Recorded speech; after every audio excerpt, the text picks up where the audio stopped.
Hello everyone, welcome to a brand new live stream with China Plus and CRI Learn China. And we have Una and Huang Yue behind the camera. As you can see, I am in a traditional Chinese style. Yes, I'm back to Beijing, and you know, it's very nice, it's very pleasant. Wait, I was wrong. I'm not currently in Beijing. I'm actually still in Xinjiang. And this pavilion, as you can see, is, yes, indeed, a traditional Chinese, probably Qing dynasty style kind of pavilion. So how in this so-called West region, Xiyue, in the West region in Xinjiang, actually in the middle of Xinjiang, in the center of Xinjiang, why would we have such architecture? You the answer right. As always, please let me know whether or not you can see me and hear me clearly. That's to today's live stream, because we have a lot to offer, a lot to share, and knowing whether or not you guys can see and hear me clearly is a crucial element there. And let me say hi to some of you that have already tuned in. I see that I think many of you have already been impressed by the beautiful decoration and painting in this pavilion. Quite a little bit confused about and we have Steve saying the ceiling, and Almar saying, Almar, good morning to you too. 1 o'clock right here, around 11, 大概11点啊，11点左右. What is the time in your place? Let me know. And we have a lot of you, including Wayne and Ron, joining us. George saying good evening from Buffalo. Good evening to you too. Yes, good evening to our friends on China Plus America. And hello to Steve. Kenny saying good morning. Of course, you're here, making me very happy. Cameron, hello. Jesse, you can clearly, and I see a little bit interruption. I'm not really sure if it's happening from our end as well. So let's move a little bit so we might get better signal.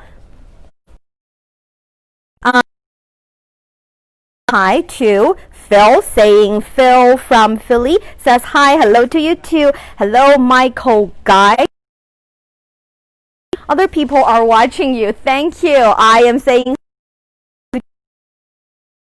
little bit of interruption, so let's move our position to yes, now it's better, I guess. I can see and I can hear and just see just fine from Elmer. Thank you.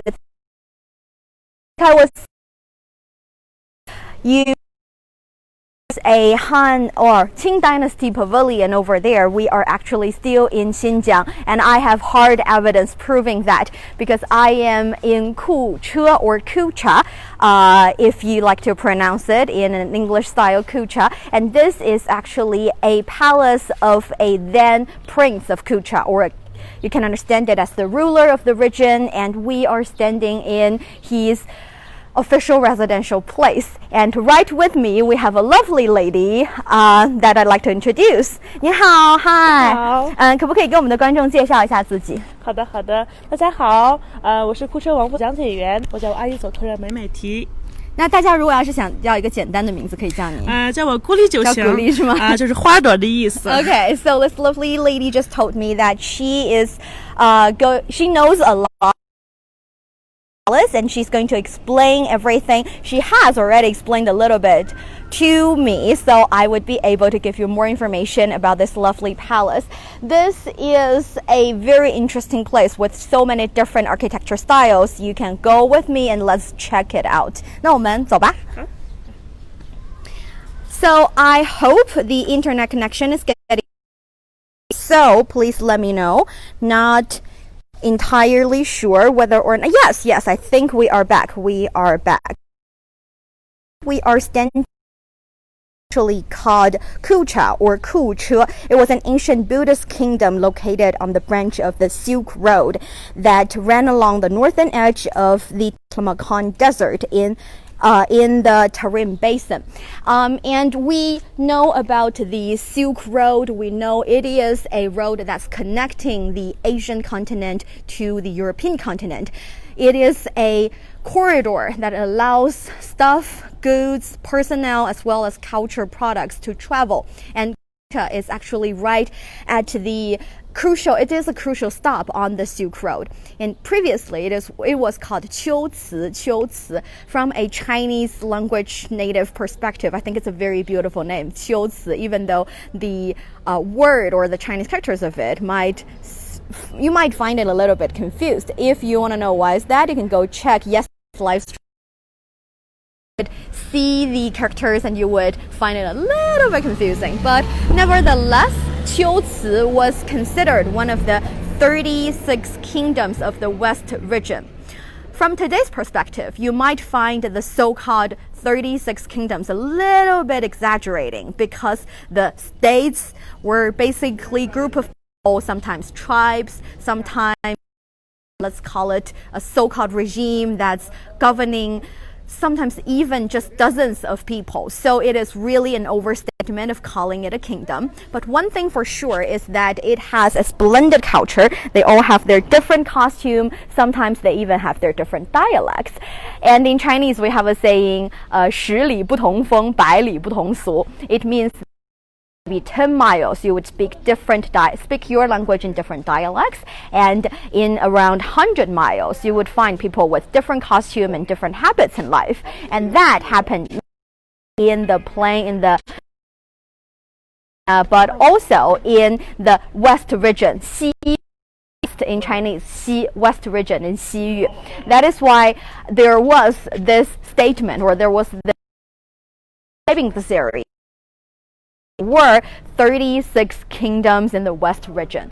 So I guess from a certain perspective, yes, you can agree to that, but in today's view of seeing this, we would think it's just 36 groups way of living. And Qiuci was the second largest one among those different regimes or different states or different kingdoms for sure. Qiuci. However, Qiuci, being the second largest one, held a very significant role and status among those 36 states, because let's call it a model in those countries, in those states, that for them, if they got into a really good relationship with the central government, if they treat their people well, if they trade and communicate with the central area well, then the rest of the 36 countries might follow suit, might provide their people with a good life as well. And right now we're standing in front of the Qiuci State Museum, Qiuci 博物馆 Museum 博物馆, where we get to have a little bit information about this lovely ancient kingdom. Might know how splendid the history is and the culture can be. So let's get in. As you can see, there are many tourists into this area, because in Kuche you have to visit the Qiuci 博物馆, the Qiuci Museum, in order to know the history. Let alone knowing that the last prince, Qiuci, the last prince of Kuche, which means that the local actually lived here, and we might even see a family member. Quite impressive. So right now, 我们进入博物馆了，我们在博物馆了。Here there are telling that the history of Qiuci can last back to 2 centuries BC, so quite a long time ago. And since the environment here is continental desert climate, so it's quite dry. Still, it is within the area of the Tarim Basin, which means that even though it can be, you got a lot of nice and conducive.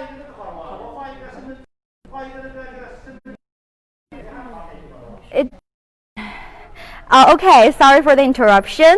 If the signal is not well enough, it's possible that we're going to start a part 2. Make sure you tune into that. But right now we are.